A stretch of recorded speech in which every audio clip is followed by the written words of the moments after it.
common leadership, collective leadership.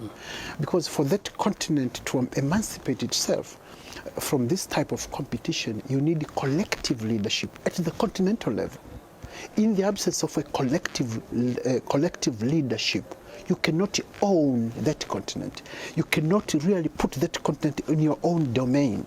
If we are not collectively engaged in taking control of the resources together, collectively, penetration of Africa will be a disaster, because that continent is easily penetratable if you are not collectively engaged.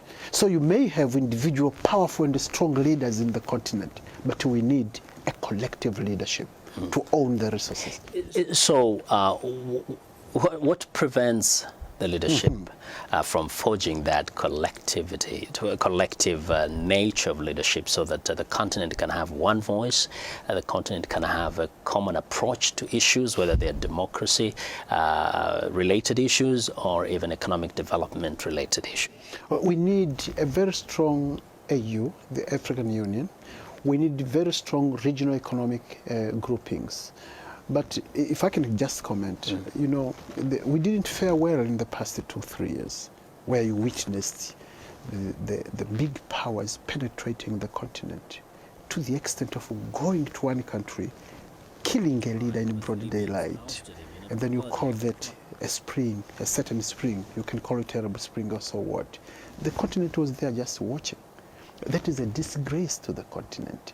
You are making these powers feel that they can easily penetrate the continent for resources, market, and even installing leadership.